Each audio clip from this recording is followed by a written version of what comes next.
Nos duele Venezuela, nos duele y nos preocupa cada vez más. Y la pregunta ahora es, ¿qué sigue después de este nuevo punto en el que están las cosas? No deja de sorprendernos la situación en Venezuela. Tenemos invitada para analizar lo más reciente de este país. Saludamos a Marta Lucía Márquez, directora del Instituto Pensar de la Universidad Javeriana. Doctora Márquez, buenas noches y bienvenida. Buenas noches, Paula. Muchísimas gracias por la invitación. Bueno, mucho para hablar. La verdad es que sí, es sorprendente lo que está pasando con Venezuela. Uno cree que lo ha visto todo y resulta que hay algo más que es mucho más preocupante y que agudiza cada vez más en la crisis. Estas detenciones de Leopoldo y de Ledesma, la verdad se veían venir, ellos mismos las veían venir, tanto así que dejaron grabados unos videos para que salieran a la luz pública cuando esto sucediera. Pero doctora Márquez, lo preocupante aquí realmente es el cómo se dieron esas detenciones nuevamente. Mucha gente las compara incluso con lo que hacía la Gestapo en esta época de la Alemania nazi, donde aplastaban prácticamente a todo lo que fuera oposición de Hitler. Sí, por supuesto, Paula. Yo creo que el estilo en el que se dieron las cosas muestra el sello que tiene realmente el régimen de Maduro, y es que se ha graduado como lo que se llama un estado forajido. Es un Estado controlado por unas élites políticas que no respeta los derechos humanos, que no respeta los principios del derecho internacional, porque en este caso en particular hubiese podido emitirse órdenes del Tribunal Supremo de Justicia, avisarle a los detenidos que iban a ser trasladados y proceder no como si el Estado fuese un bandido llegando a la madrugada a hacer el traslado de la manera en que lo hizo. Pero este es el nuevo estilo político, o sea, el que se hizo mucho más evidente. Es un Estado que, independientemente del desconocimiento que hagan los propios ciudadanos del proceso de la Asamblea Nacional Constituyente, del pronunciamiento en el mismo sentido de prácticamente toda la comunidad internacional, a excepción de unos 4 o 5 aliados, decide seguir con este proceso que carece por completo de legitimidad. ¿Debe prepararse Venezuela para que asuma Diosdado Cabello como presidente? Es decir, si al instalarse esta Asamblea Nacional Constituyente, él queda como presidente de la Asamblea Nacional, quedaría con todos los poderes, podría incluso apartar de su cargo a Nicolás Maduro. ¿Usted cree que eso es lo que está buscando Diosdado Cabello y que eso es lo que viene para Venezuela? Pues evidentemente el cargo suyo como presidente deja ver la división que hay al interior del gobierno entre lo que el chavismo civil representado por Maduro y el chavismo militar representado por Diosdado Cabello. Entonces es manifestación de esa tensión.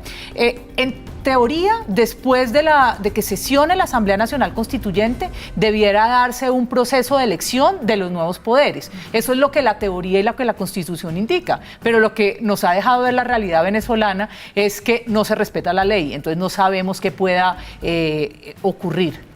¿Qué tanto tiene Diosdado Cabello las fuerzas militares de su lado, como se dice? Por completo, o sea, Diosdado Cabello pertenece al grupo militar que acompañó a Hugo Chávez en el golpe del año 1992. Tiene todo el apoyo de las fuerzas militares porque de alguna manera lo que ha ocurrido es que el gobierno de Maduro, al no tener legitimidad política, ha tenido que apoyarse en los militares para gobernar. Cerca del 30% de los altos funcionarios del Estado son militares. Entonces, paradójicamente, le ha dado el poder político a su opositor. Estados Unidos y sus sanciones, doctora Márquez, son la esperanza, digámoslo así, de la oposición y también de muchos países de América Latina que están en contra de la situación que está viviendo Venezuela. Vemos que endurecen un poquito más las sanciones, pero ¿por qué? ¿Cuál es la razón por la cual el gobierno de Donald Trump no se ha decidido aún a meterse en sanciones que tengan que ver con el sector energético? Yo creo que fundamentalmente son razones económicas. Se calcula que bloquear la compra de petróleo venezolano, que representa más o menos el 10% de las importaciones de los Estados Unidos, implicaría un precio en el barril de petróleo y en la gasolina, perdón, en los Estados Unidos de 30 centavos de dólar. Entonces ese sería, digamos, un costo político fuerte que el gobierno de Trump no querría asumir. ¿Qué le falta a Venezuela, esta situación que está viviendo Venezuela, para ser declarada oficialmente como una dictadura? ¿O podríamos decir hoy que ya lo es? Ya ha sido declarada como una dictadura. Yo creo que eso es, digamos, algo que se hizo mucho más evidente, o que se ha hecho más evidente en estos últimos 3 días. ¿Y por qué es una dictadura? Pues es fundamentalmente un gobierno que se mantiene por la fuerza, que aun cuando tuvo legitimidad de origen porque fue elegido por elecciones populares, no tiene legitimidad de ejercicio en la medida en que ha suprimido los poderes, o sea, se echó en el bolsillo el poder judicial.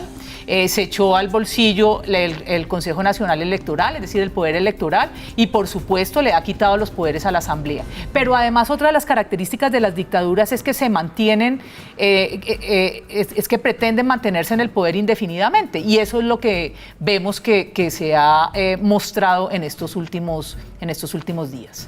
Hay otra cara de la moneda y es que se aísla cada vez más Venezuela de todo el contexto internacional, eso está clarísimo, pero le quedan todavía 3 países, que son Rusia, China y la India, que por cierto pues es el segundo país después de Estados Unidos que todavía le paga por el petróleo que les exporta o que importan allá en la India.